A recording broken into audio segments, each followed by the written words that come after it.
आपका फिर से हमारे चैनल विलियंस 53 में। तो हमने इसके प्रीवियस नंबर लेक्चर 9 में 153 प्रश्न तो तक पढ़ा था। तो चलिए, जो भी सेकंड सेमेस्टर वाले हैं हमारे चैनल को सब्सक्राइब कर दीजिए। वीडियो पसंद आए तो वीडियो को लाइक कर दीजिए। टेलीग्राम जुड़ जाइए पीडीएफ डाउनलोड करने के लिए। चलिए, फर्स्ट और सेकंड सेमेस्टर वालों के साथ शेयर कर दीजिए। प्लेलिस्ट बना दिया है मैंने 8 सब्जेक्ट का, वहाँ से जाकर आप लोग देख सकते हैं। प्रश्न नंबर 154, मुद्रा का अर्थ क्या है? तो करेंसी। तो देखिए, मुद्रा मुद्रा में वे सब वस्तुएं शामिल होती हैं जो किसी भी समय एवं स्थान पर बिना संदेह और बिना किसी जांच के अन्य वस्तुओं और सेवाओं को खरीदने और व्यापारिक दायित्वों को चुकाने के साधन के रूप में प्रचलित है। इसी को हम लोग मुद्रा कहते हैं। नेक्स्ट प्रश्न देखिए 155, चेक क्या है? तो चेक क्या है बताइए? तो चेक एक शर्त रहित, ठीक है, शर्त रहित लिखित आज्ञा पत्र होता है। नहीं कहते कि चेक काट करके दीजिए, तो यही होता है चेक, शर्त रहित होता है। इसमें कुछ शर्तें लिखी होती हैं कि 1,000 अगर आपने लिख दिया है ऐसे, तो 1,000 रुपये ही इस चेक से पैसा मिलेगा। तो लिखित होता है ये, और ये लिखित आज्ञा पत्र होता है। और जो चेक काटता है उसके बैंक से क्या होता है, पैसा कट जाता है। प्रश्न नंबर 156, चेक कितने प्रकार का होता है? तो चेक 3 प्रकार के होते हैं। चेक 3 प्रकार के, एक धारक चेक होता है, एक आदेशानुसार चेक होता है, और एक रेखांकित चेक होता है। तो धारक चेक, आदेशानुसार चेक और रेखांकित चेक।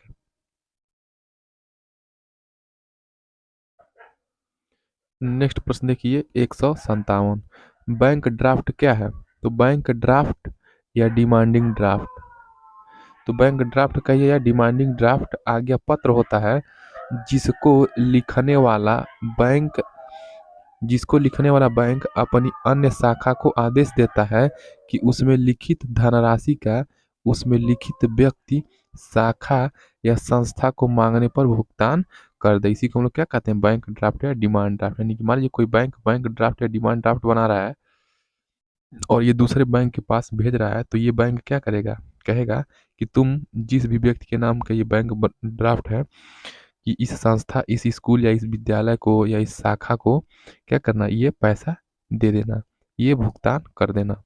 ये क्या होता है, बैंक ड्राफ्ट या डिमांड ड्राफ्ट। नेक्स्ट प्रश्न देखिए 158, प्रतिज्ञा पत्र क्या है? तो प्रतिज्ञा पत्र एक महत्वपूर्ण साख पत्र है। तो प्रतिज्ञा पत्र क्या है, एक महत्वपूर्ण साख पत्र है। प्रतिज्ञा पत्र शर्त रहित प्रतिज्ञा होता है। क्या होता है, शर्त रहित प्रतिज्ञा होता है। और प्रतिज्ञा पत्र एक क्या है, महत्वपूर्ण साख पत्र है। नेक्स्ट प्रश्न देखिए 159, 159 क्या है, हुंडी क्या है? तो भारतीय भाषा में लिखा गया साख पत्र ही हुंडी है।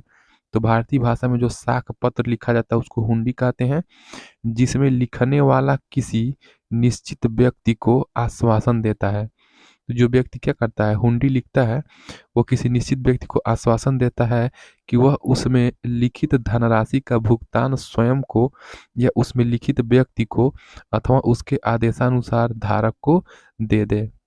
ठीक है, जो भी धारक मतलब जो भी लाभार्थी हैं, जो भी रिसिपिएंट है, जो भी रिसिपिएंट है, उनको क्या करें, उनको आदेशानुसार उस चेक के दे दें। इस पर मूल्यानुसार टिकट लगाया जाता है, इसी को हुंडी कहते हैं। नेक्स्ट प्रश्न देखिए 160 ही, कृषि के क्षेत्र में क्रांति की शुरुआत कब से हुई? तो कृषि के क्षेत्र में क्रांति की शुरुआत सन 1960 में हुई। 161वां प्रश्न, चीनी यात्री फाहियान किसके शासनकाल में भारत भ्रमण पर आया था? तो चंद्रगुप्त विक्रमादित्य के शासनकाल में चीनी यात्री फाहियान भारत आया था। 162, चीनी यात्री फाहियान का वास्तविक नाम क्या था? तो कुंग था। तो चीनी यात्री फाहियान का वास्तविक नाम कुंग था।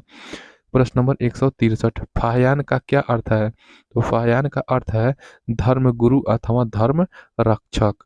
तो चंद्रगुप्त विक्रमादित्य के शासनकाल में फाहियान आया था, फाहियान या कुंग। और फाहियान का क्या वास्तविक नाम क्या था? कुंग था। और ये चीन से आया था धर्मगुरु के रूप में और धर्म रक्षक के रूप में, चंद्रगुप्त विक्रमादित्य के शासन काल में।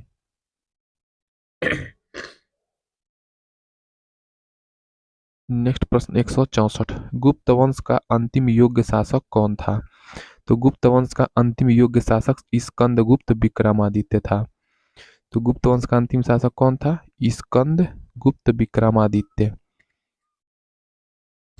नेक्स्ट प्रश्न देखिए 165। हूण आक्रमणकारी कौन थे?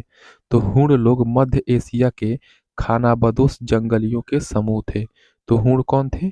आक्रमणकारी थे जो सेंट्रल एशिया मध्य एशिया से खानाबदोशों की जिंदगी जंगलियों से टाइप के थे। नेक्स्ट प्रश्न देखिए 166। पुष्यभूति वंश का प्रथम प्रभावशाली शासक कौन था? तो हर्षवर्धन था। पुष्यभूति वंश का प्रथम प्रभावशाली शासक हर्षवर्धन था। नेक्स्ट प्रश्न देखिए 167। हर्ष के शासन काल में प्रांतों को क्या कहा जाता था? तो हर्ष के शासन काल में प्रांतों को भुक्ति कहा जाता था और ये पुष्यभूति वंश का प्रथम प्रभावशाली शासक हर्षवर्धन था। नेक्स्ट प्रश्न 168 देखिए। हर्ष के समय के किन्हीं दो विद्वानों के नाम बताइए। तो बाणभट्ट और दिवाकर, ये हर्ष के समय के दो विद्वान थे, बाणभट्ट और दिवाकर। नेक्स्ट प्रश्न देखिए प्रश्न नंबर 169। प्राचीन ग्रंथ राजतरंगिणी में कितने राजपूत कुलों का उल्लेख है? तो राजतरंगिणी में 36 राजपूत कुलों का उल्लेख है। तो प्राचीन ग्रंथ राजतरंगिणी में कितने राजपूत कुलों का? तो 36। नेक्स्ट प्रश्न 140 170। चंदेलों की राजधानी का क्या नाम था? तो चंदेलों की राजधानी का नाम खजुराहो था। तो चंदेलों की राजधानी कौन थी? खजुराहो थी। प्रश्न नंबर 171। प्रश्न नंबर 171 क्या है? प्रश्न नंबर 171 है, हर्षवर्धन को किस चालुक्य नरेश ने पराजित किया था? तो हर्षवर्धन को पुलकेशिन द्वितीय चालुक्य नरेश ने पराजित किया था। तो हर्षवर्धन को किसने पराजित किया था? तो पुलकेशिन द्वितीय चालुक्य नरेश ने पराजित किया था हर्षवर्धन को। 172वां। राष्ट्रकूल वंश के प्रमुख शासकों के नाम लिखिए। तो राष्ट्रकूल वंश के प्रमुख शासक में कृष्ण प्रथम था, ध्रुव तारावर्ष था, गोविंद द्वितीय था और अमोघ वर्ष आदि। ये सब क्या थे? राष्ट्रकूल वंश के प्रमुख शासक। कृष्ण प्रथम, ध्रुव तारावर्ष, गोविंद द्वितीय, अमोघ वर्ष, ये आपके राष्ट्रकूल वंश के प्रमुख शासक थे। नेक्स्ट प्रश्न देखिए 173। चोल वंश के 4 प्रमुख शासकों के नाम लिखिए। तो चोल वंश में आदित्य प्रथम, राजराज प्रथम, राजेंद्र द्वितीय और कुलोत्तुंग आदि। ये सब क्या थे? चोल वंश के प्रमुख शासक। आदित्य प्रथम, राजराज प्रथम, राजेंद्र द्वितीय या कुलोत्तुंग आदि। प्रश्न नंबर 174। पल्लवकालीन मत्तविलास प्रहसन किसके द्वारा रचित कृति है? तो महेंद्र वर्मन। तो महेंद्र वर्मन ने पल्लव काल में मत्तविलास प्रहसन नामक रचना लिखा था। नेक्स्ट प्रश्न देखिए 175। वेंगी के चालुक्य राजवंश का संस्थापक कौन था? तो वेंगी के चालुक्य राजवंश का संस्थापक विष्णुवर्धन था। नेक्स्ट प्रश्न 176। वातापी के चालुक्य राजवंश की स्थापना किसने की थी? जय सिंह ने। तो चालुक्य वंश दो भागों में था, एक वेंगी के चालुक्य और एक वातापी के चालुक्य। तो वेंगी के चालुक्य राजवंश का संस्थापक आपका विष्णुवर्धन था और वातापी के चालुक्य राजवंश की स्थापना जय सिंह ने किया था।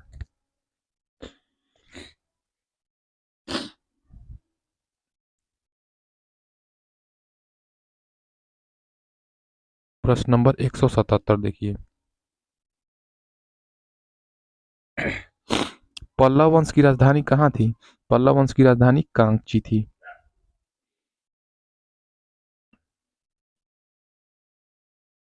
प्रश्न नंबर 178 देखिए। इस्लाम धर्म के प्रवर्तक हजरत मुहम्मद साहब का जन्म कब और कहाँ हुआ था?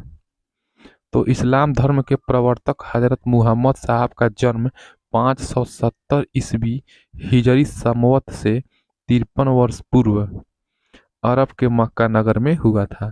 तो 570 ईस्वी हिजरी संवत से 53 वर्ष पूर्व अरब के मक्का नगर में हुआ था। प्रश्न नंबर 179, गजनवी वंश को और किस अन्य नाम से जाना जाता है? तो गजनवी वंश को और यामिनी वंश के नाम से जाना जाता है। नेक्स्ट प्रश्न 180, इस्लाम धर्म के अनुसार प्रत्येक मुसलमान को कितने कर्म सिद्धांत बताए गए हैं? तो 5 कर्म सिद्धांत, कलमा, नमाज, रोजा, जक़ात और हज। नेक्स्ट प्रश्न देखिए 181, अवसादी चट्टानों के 2 उदाहरण बताओ। तो अवसादी चट्टान में एक बलुआ पत्थर एवं एक खड़िया।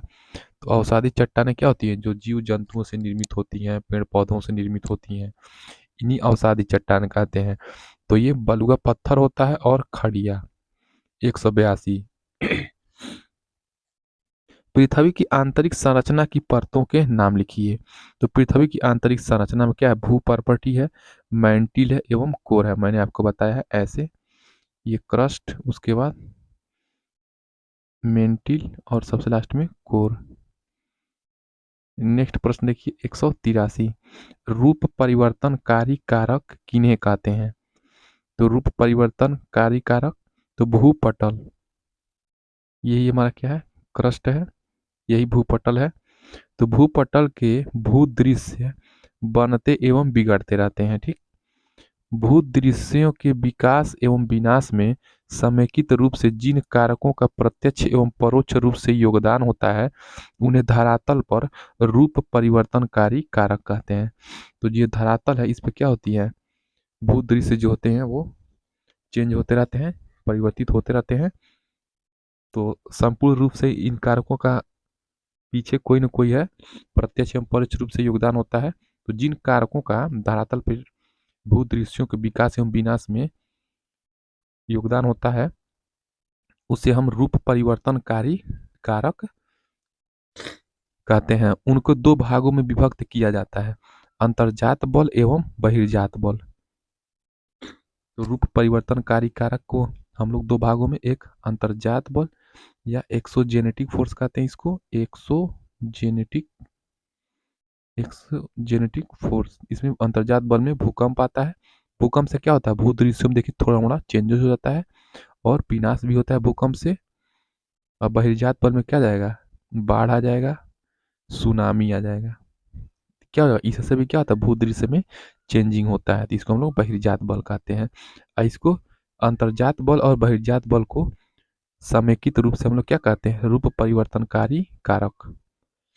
नेक्स्ट प्रश्न देखिए, प्रश्न नंबर 184।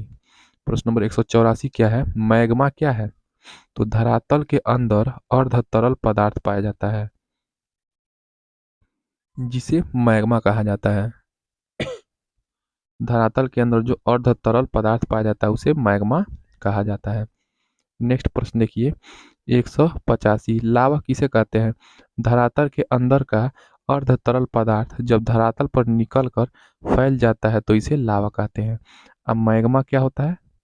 धरातल के अंदर होता है, और जब ये मैग्मा बाहर निकल जाता है तो ये लावा का रूप धारण कर लेता है। जियोग्राफी का ये प्रश्न है। नेक्स्ट प्रश्न भी जियोग्राफी का है। 186, ज्वालामुखी क्या है? तो ज्वालामुखी एक ऐसा शंक्वाकार पर्वत है। ज्वालामुखी क्या है? ऐसा शंक्वाकार पर्वत है, इसी टाइप होता है, जिसके द्वारा भूगर्भ से नाली या दरार, तो जमीन से क्या होती है? ऐसे नाली होती है, यही मान लीजिए क्या है? नाली या दरार या पाइप टाइप है, ये मान लीजिए जमीन के अंदर पाइप नुमा संरचना है, द्वारा आकस्मिक रूप से, अचानक रूप से क्या होते हैं? कुछ कीचड़, कुछ धुआं, कुछ वाष्प, कुछ गैसें, लावा, मैग्मा तथा चट्टानी पदार्थों का प्रवाह धरातल पर पाया जाता है, इसी को ज्वालामुखी कहते हैं। नेक्स्ट प्रश्न 187 देखिए, क्रेटर किसे कहते हैं? तो ज्वालामुखी में निर्मित शंकु के ऊपरी भाग को क्रेटर कहा जाता है। तो हमारा देखिए जो ज्वालामुखी है ऐसे शंकु के आकार में होता है, ठीक है, ये क्या हमारा ज्वालामुखी है शंकु के आकार में। तो जो हमारा ज्वालामुखी होता है, जो शंकु के ऊपरी भाग देखिए जो गोल सा है भाग, इसी को हम लोग क्या कहते हैं? क्रेटर कहते हैं। जो निर्मित गोल भाग होता है उसी को क्रेटर कहा जाता है। नेक्स्ट प्रश्न देखिए 188, एपोजी क्या है? तो चंद्रमा की सापेक्षिक स्थिति पृथ्वी से सर्वाधिक दूरस्थ होती है। तो पृथ्वी की जो सापेक्षिक चंद्रमा की जो सापेक्षिक स्थिति है पृथ्वी से सर्वाधिक दूर होती है, लेकिन हमको पास महसूस होता है कि चंद्रमा हमसे कुछ ही किलोमीटर की दूरी पर है। आप छत पे खड़े हो जाएंगे तो आपको लगेगा चंद्रमा बहुत पास है हमारे, लेकिन ऐसा है नहीं। तो इस अवस्था को एपोजी कहा जाता है। नेक्स्ट प्रश्न देखिए 189। किस ज्वालामुखी को भूमध्य सागर का प्रकाश स्तंभ कहा जाता है? तो किस ज्वालामुखी को भूमध्य सागर का प्रकाश स्तंभ कहा जाता है? तो माउंट स्ट्राम्बोली। तो जो माउंट स्ट्राम्बोली ज्वालामुखी होती है उसे भूमध्य सागर का प्रकाश स्तंभ कहा जाता है।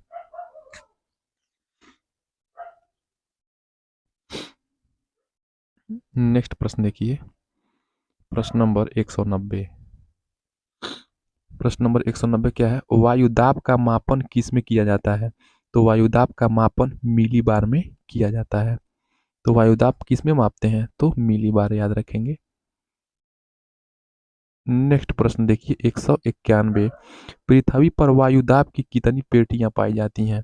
तो पृथ्वी पर वायुदाब की निम्न पेटियां पाई जाती हैं। पहला, विषुवतीय अथवा भूमध्य रेखीय निम्न वायुदाब। तो जो हमारा देखिए पृथ्वी है ये ऐसे, तो जो 0 डिग्री अक्षांश इसको भूमध्य रेखा, तो इसी को हम लोग क्या कहेंगे? भूमध्य रेखी या विषुवत। तो इसको क्या कहेंगे? विषुवती या भूमध्य भूमध्य रेखीय निम्न वायुदाब, यानी कि हम क्या होता है लो एयर प्रेशर होता है। और उसके बाद क्या था? उपोष्ण उच्च दाब पेटी। इसके थोड़ा सा ऊपर जाएंगे तो क्या हो जाएगा? उपोष्ण उच्च दाब पेटी। उसके बाद अध्रुवी निम्न वायुदाब पेटी, अध्रुवी निम्न वायुदाब पेटी। उसके बाद ध्रुवी उच्च दाब पेटी। तो 4 प्रकार की वायुदाब की पेटियां, विषुवती अथवा भूमध्य रेखीय निम्न वायुदाब। जब निम्न वायुदाब हो गया तो उसके बाद उच्च दाब पेटी, वो भी कहा उसमें जोड़ देंगे उपोष्ण। और उसके बाद निम्न वायुदाब की पेटियां कहाँ पाई जाती हैं? जो ध्रुव पर न हो। और ध्रुवी निम्न वायुदाब पेटियां, उसके बाद ध्रुवी उच्च दाब पेटियां। नेक्स्ट प्रश्न देखिए 192। वायुमंडल की आर्द्रता किस यंत्र द्वारा मापी जाती है? तो वायुमंडल की आर्द्रता आर्द्रता मापी द्वारा मापी जाती है। तो वायुमंडल की आर्द्रता मापी द्वारा मापी जाती है। नमी, इसको हम लोग कहते हैं हाईग्रोमीटर, इसको कहते हैं हाईग्रोमीटर। नेक्स्ट प्रश्न देखिए 193। प्रश्न नंबर 193 क्या है? वायुदाब या वायुभार किसे कहते हैं? तो वायुदाब किसे कहते हैं? Air pressure. तो धरातल पर वायुमंडल की सभी परतों के पड़ने वाले भार को वायुदाब या वायुभार कहा जाता है। तो हमारे वायुमंडल में जितने भी परत हैं, चाहे मान लीजिए क्षोभ मंडल हो गया, उसके बाद समताप मंडल हो गया, उसके बाद ओजोन मंडल हो गया, या आयन मंडल हो गया, या सबसे लास्ट में बहिर्मंडल हो गया। तो ये सारे मंडलों का जब दबाव पड़ता है तो इसको हम लोग क्या कहते हैं? वायुदाब या वायुभार। तो हमारा वायुमंडल कहाँ पे है? ये पूरा वायुमंडल है हमारा। नेक्स्ट प्रश्न देखिए 194। पवन किसे कहते हैं? तो एक स्थान से दूसरे स्थान की ओर गतिशील वायु को पवन कहते हैं। प्रश्न नंबर 195। कोरियोलिस बल किसे कहते हैं? देखिए कोरियोलिस बल किसे कहते हैं? तो कोरियोलिस फोर्स किसे कहते हैं? चलिए पढ़ते हैं। तो पृथ्वी के अपनी धुरी, तो हमारी जो पृथ्वी है ऐसे है, और इसका क्या है? ये बीचों बीच का अक्ष है, पृथ्वी थोड़ा सा झुकी हुई है, तो पृथ्वी हमारी ऐसे ही है। तो पृथ्वी का जो ये धुरी है इसी को हम लोग क्या कहेंगे? धुरी। जो पृथ्वी की धुरी है, घूमने के कारण ही हवाओं की दिशा, जब पृथ्वी ऐसे घूमती है, जब इस दिशा में घूमेगी तो हवाएं क्या होंगी? इसके विपरीत बहेंगी। तो घूमने के कारण ही हवाओं की दिशा में विक्षेप या मुड़ना होता है। ऐसे पृथ्वी घूमेगी तो पृथ्वी के इस विपरीत दिशा में क्या होगी? हवा बहेगी। इस परिवर्तनकारी बल को विक्षेप बल अथवा कोरियोलिस बल कहा जाता है। तो कोरियोलिस का हिंदी क्या होता है? विक्षेप बल, जिसी को हम लोग विक्षेप बल कहते हैं। प्रश्न नंबर 196 देखिए, पवनों के प्रकार बताइए। तो पवनों के प्रकार निम्नलिखित हैं। पहला अस्थाई अथवा प्रचलित भूमंडलीय पवन है। तो पवन के प्रकार में क्या होती हैं? अस्थाई अथवा प्रचलित भूमंडलीय पवन है। दूसरा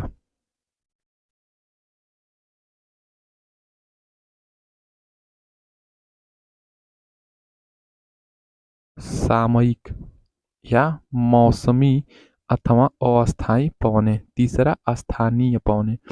तो कुछ लोकल विंड्स होती हैं, और देखिए अस्थाई क्या होती हैं? जो प्रचलित भूमंडलीय पवनें होती हैं, जो प्रचलन में होती हैं भूमंडलीय पवनें, उसको अस्थाई कहते हैं। और जो मौसम के अनुसार बदलती रहती हैं उन्हें अस्थाई पवन कहते हैं। और ये सामयिक होते हैं, कुछ समय के लिए होते हैं। तो अस्थाई या प्रचलित भूमंडलीय पवन है, सामयिक या मौसमी अथवा अस्थाई पवन है, या अस्थाई पवन इसको कहते हैं। नेक्स्ट प्रश्न देखिए 197। प्रचंड पचासा तथा चीखता साठा किसे कहते हैं? तो पछुआ पवन के तीव्र गति से चलने और उससे उत्पन्न होने वाली ध्वनि के कारण 50 डिग्री दक्षिणी अक्षांश पर, तो जो 50 डिग्री दक्षिणी अक्षांश है तो हमारी ये पृथ्वी है। अब देखिए 0 डिग्री है, और 50 डिग्री दक्षिणी, तो ये हमारा नॉर्थ है, ये साउथ है। देखिए यहाँ पे 50 डिग्री लगभग यहाँ पे आएगा। तो जो 50 डिग्री ये आपका दक्षिणी अक्षांश है, ये वाला रेखा है, इस पर प्रचंड पचासा, ठीक है, ये क्या है? 50 डिग्री है। देखिए 50 को क्या कहते हैं? 50 हो गया, तो इसी क्या नाम दिया? प्रचंड पचासा। और ये भी किस दिशा में? दक्षिणी अक्षांश में है। और ये पछुआ पछुआ हवा के कारण होता है। तथा 60 डिग्री दक्षिणी अक्षांश पर, और इसके जस्ट 10 डिग्री बाद, यानी कि यहाँ पे 60 डिग्री दक्षिणी अक्षांश पर चीखता साठा कहा जाता है। तो जब पछुआ हवाएं चलती हैं तो 50 डिग्री दक्षिणी अक्षांश पर क्या होती है? इसको कहते हैं प्रचंड पचासा। और जब पछुआ हवाएं 60 डिग्री दक्षिणी अक्षांश पर होती हैं तो खूब क्या होती हैं? तीव्र गति से चलती हैं, जिसकी वजह से क्या होती है? खूब तीव्र ध्वनि निकलती है। इसीलिए प्रचंड पचासा और चीखता साठा कहते हैं पछुआ हवा को। नेक्स्ट प्रश्न देखिए 198। प्रश्न नंबर 198 क्या है?